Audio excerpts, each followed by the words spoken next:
Hi అండి. ఈ వీడియోలో 7th class Telugu 8th lesson ఎదా గురించి తెలుసుకుందాం. 7th క్లాస్ మొదటగా లెసన్స్ స్టార్ట్ అయ్యేటప్పుడు శీర్షిక వినడం, ఆలోచించి మాట్లాడడం అని ప్రతి లెసన్కి ఉంటుందండి. ఇదొకటి గుర్తుపెట్టుకోండి, వినడం, ఆలోచించి మాట్లాడడం. దీన్ని శీర్షిక అంటారు. ఈ పాఠం యొక్క ప్రక్రియ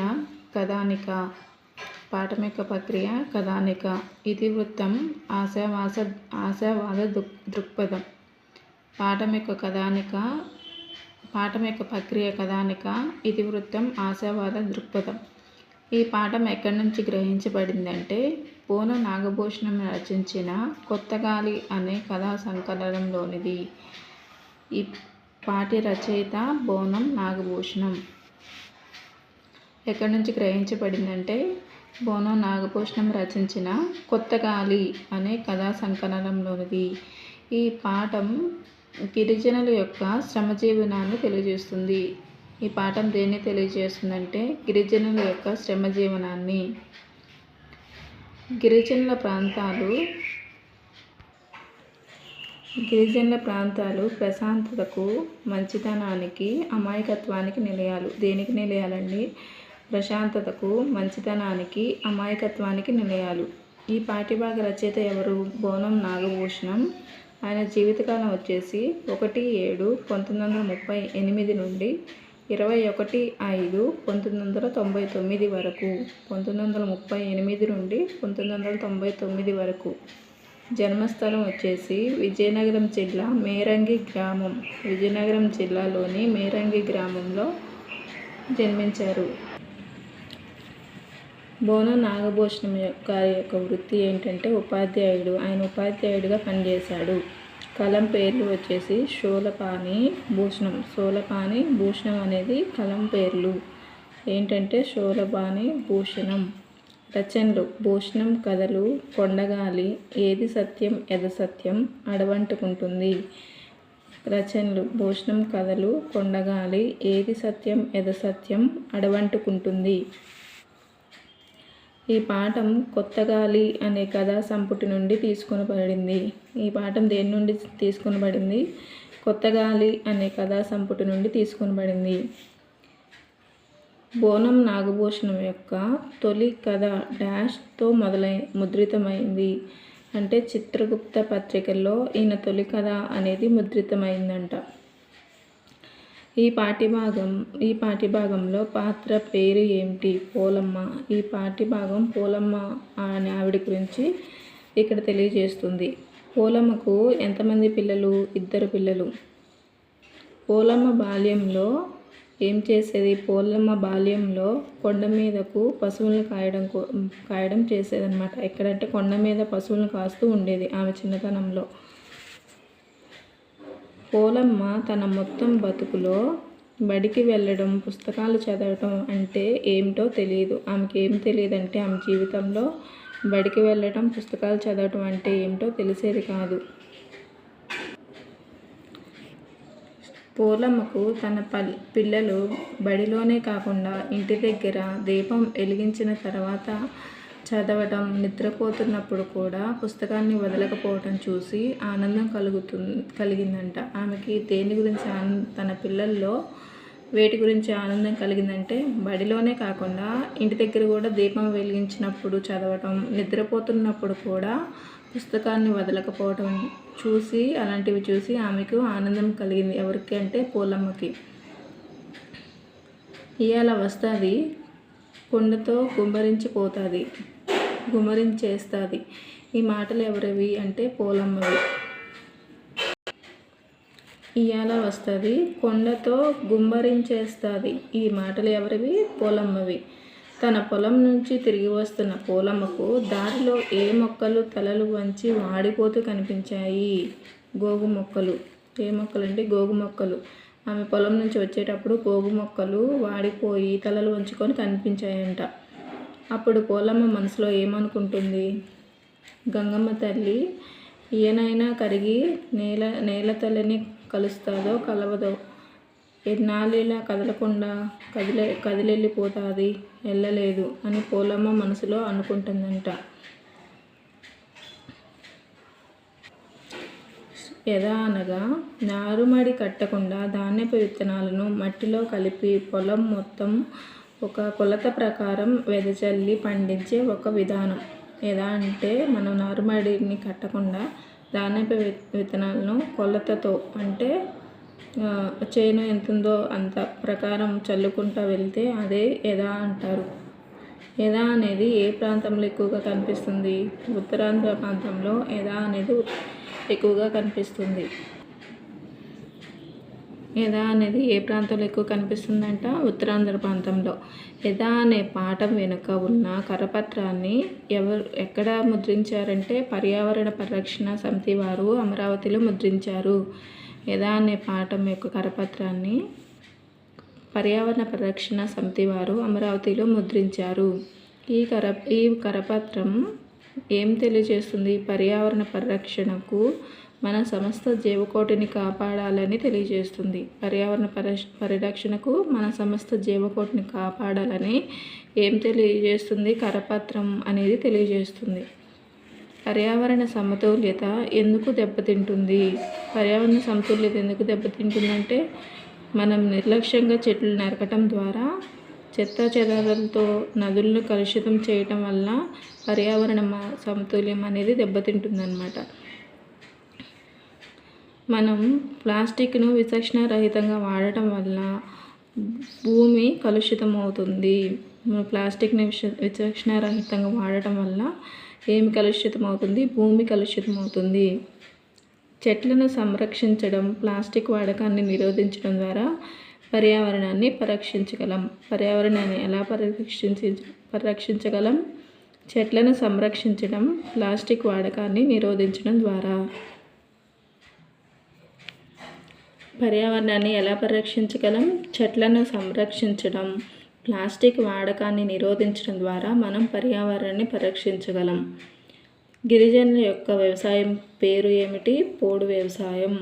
గిరిజనుల యొక్క వ్యవసాయం పేరు పోడు వ్యవసాయం. ఇది ఇంపార్టెంట్ బిట్.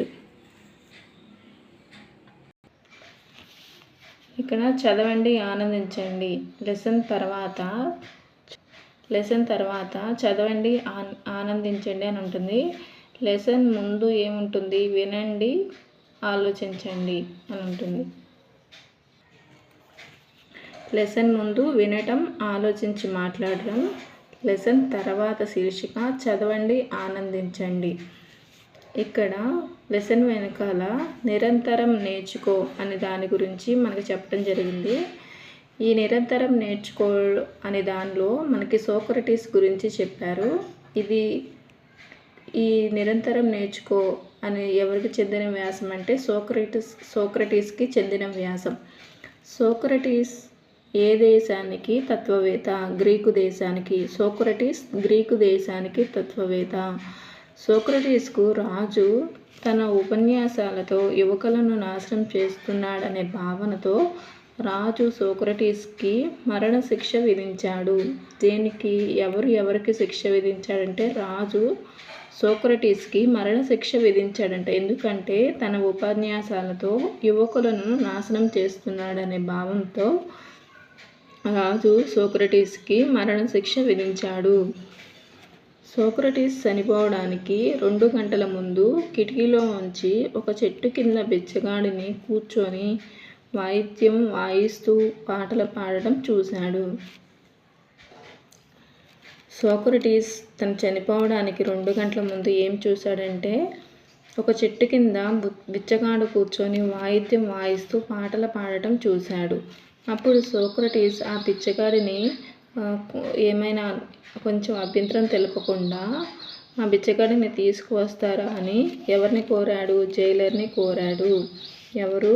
సోక్రటీస్ ఆ బిచ్చగాడిని ఏమి అనుకోకుండా కొంచెం తీసుకువస్తారా అని జైలర్తో అన్నాడనమాట. అప్పుడు సోక్రటీస్ ఆ బిచ్చగాడిని పాటలు నేర్పించమని అడుగుతాడు. సోక్రటీస్ బిచ్చగాడిని ఏమి అడుగుతాడంటే పాటలు నేర్పించమని అడుగుతాడు. సోక్రటీస్ మరణానికి ముందు ఇలా పాటలు నేర్చుకోవడం చూసి శిష్యులు జైలర్లు ఆశ్చర్యపోయారు. సోక్రటీస్ మరణానికి ముందు పాటలు పాడటం చూసి ఎవరు ఆశ్చర్యపోయారంటే శిష్యులు, జైలర్ ఆశ్చర్యపోయారు. జీవితం అంటే నేర్చుకోవడం, మరణం గురించి ఆలోచించడం కాదు. ఈ మాటలు ఎవరివి? సోక్రటీస్వి. జీవితం అంటే నేర్చుకోవడం, మరణం గురించి ఆలోచించడం కాదు అని ఈ మాటలు ఎవరన్నారంటే సోక్రటీస్ అన్నారు. గంట క్రితం నాకు ఒక పాట తెలియదు, ఇప్పుడు నేర్చుకున్నాను. ఇంకా నా జీవితంలో గంట సమయం ఉంది, ఇప్పటికీ నాకు నేర్చుకోవడానికి సమయం ఉన్నది అని సోక్రటీస్ అనుకున్నాడు. సోక్రటీస్ తన జీవితంలో ఒక పాట అనేది తెలియదు, కానీ తను చనిపోతాడని 2 గంటల ముందు ఒక పాట నేర్చుకున్నాడు. ఇంకా తన జీవితంలో గంట సమయం ఉంది, ఇంకా ఇప్పటికీ నాకు నేర్చుకోవడానికి సమయం ఉన్నది అని సోక్రటీస్ తనలో తను అనుకుంటూ ఉంటాడనమాట.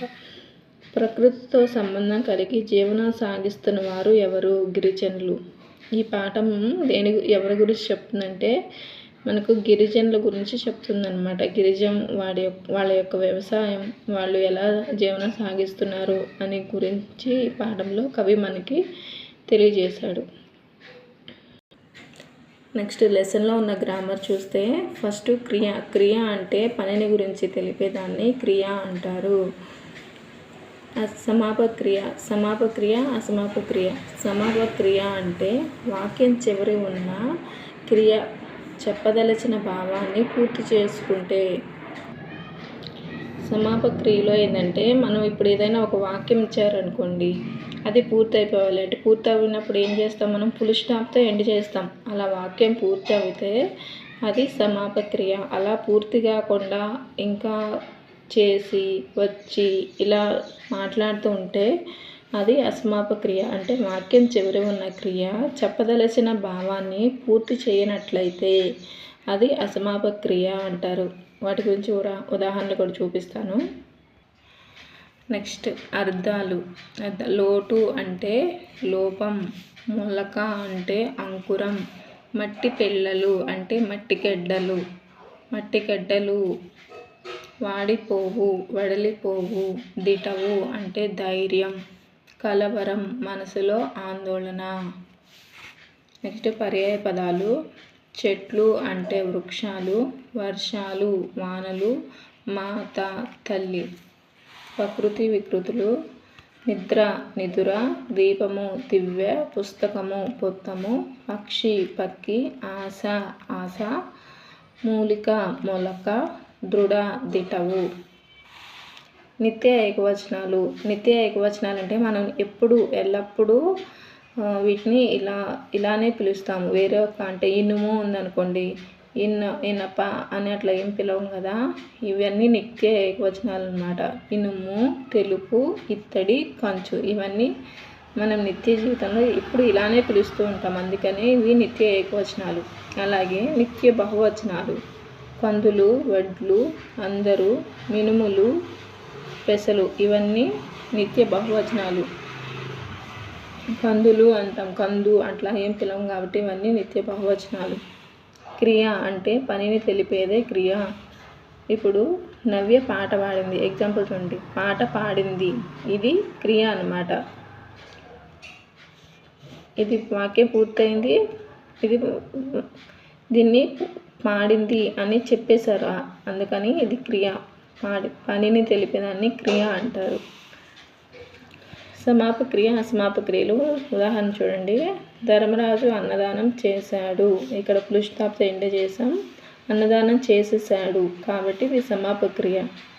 అదే చేసి అనొస్తే అసమాపక్రియ. అత్వసంధి. పూర్వ స్వరంగా ఆ ఉంటే అది అత్వసంధి అవుతుంది. ఎగ్జాంపుల్ చూడండి. సీతక్క అంటే ఆ వస్తుంది, ఇది అత్వసంధి. అదే కాకుండా ఇక్కడ ఆ ప్లేస్లో ఆ అని దీర్ఘం వస్తే అది సవర్ణ దీర్ఘ సంధి అవుతుంది. ఇంతటి లెసన్ అయిపోయిందండి. ఎవరికైనా ఈ వీడియో నచ్చితే please watch the video, subscribe my channel. Thank you.